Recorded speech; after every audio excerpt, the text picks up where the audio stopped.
ये है 8 नंबर का गेट जिसे चौगान पोल कहा जाता है। इसमें आप देखते हैं ये लकड़ी का जो दरवाजा है इसके ऊपर कीलें लगाई गई है। ये हाथी से दरवाजे को प्रोटेक्ट करने के लिए लगाई गई है जिससे कि हाथी क्या दरवाजा नहीं तोड़ पाए। और दुश्मन क्या दूसरी टेक्निक्स भी यूज किया करते थे। वो क्या करते थे, जब ऐसी कीलें लगा दी जाती थी और हाथी क्या सबसे शक्तिशाली जानवर होता था और युद्ध में काफी काम भी आता था, तो उसे बचाने के लिए कैमल की कुर्बानी दी जाती थी। वो क्या करते थे, इन कीलों के ऊपर फ्लैट रूप में कैमल को खड़ा करते थे और फिर हाथी से प्रेस करवाते थे, जिससे कैमल तो मर जाता था, हाथी बच जाता था और दरवाजा भी टूट जाता था। बट आर्किटेक्ट जो हुआ करते थे, इन सब चीजों से दरवाजे को बचाने के लिए मोस्टली फोर्ट के दरवाजे आर्किटेक्ट हमेशा कर्व के रूप में बनाते हैं। पर नीचे से आए सडनली अंदर टर्न लिया, फ्रंट साइड में हमेशा दरवाजे की स्पेस कम दिया जाता है। वो इसलिए कि प्रॉपर एक तो हाथी वहां पे खड़ा नहीं रह पाए, सेकंड थिंग किसी भी चीज से अगर दरवाजे को तोड़ना है तो उससे फोर्स क्रिएट करना होगा, जो कि फ्रंट साइड में स्पेस ही अवेलेबल नहीं होता। इस सिक्योरिटी रीजन से मोस्टली फोर्ट के दरवाजे आर्किटेक्ट हमेशा कर्व के रूप में बनाते हैं।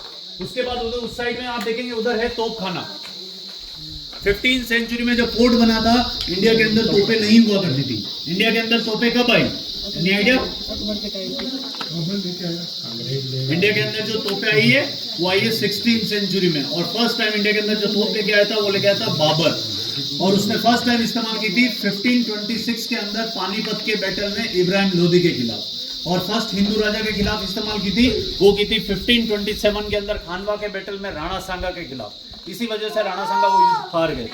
यहाँ पर जो तोपें रखी गई है वो 19th सेंचुरी में महाराणा फतेह सिंह जी के द्वारा रखी गई है, क्योंकि महाराणा फतेह सिंह जी ने क्या 19th सेंचुरी में इस पूरे फोर्ट के अंदर काफी सारा रिनोवेशन करवाया। उसमें से सबसे प्रमुख पार्ट ऊपर का हिस्सा जो मैंने बताया जिसे कटारगढ़ कहा जाता है, वो कटारगढ़ जो था वो 19th सेंचुरी में ऑलमोस्ट जर्जर अवस्था में हो चुका था, लगभग टूट चुका था। तो महाराणा फतेह सिंह जी ने उसका पूरा रिनोवेशन करवाया और उस पूरे प्रीमाइस का नाम कटारगढ़ की जगह बादल महल रखा गया। और इस बादल महल रखा गया क्योंकि वो रेनिंग सीजन के अंदर पूरा का पूरा बादलों की ओर में ढका रहता है, इसी वजह से उसका नाम बादल महल रखा गया।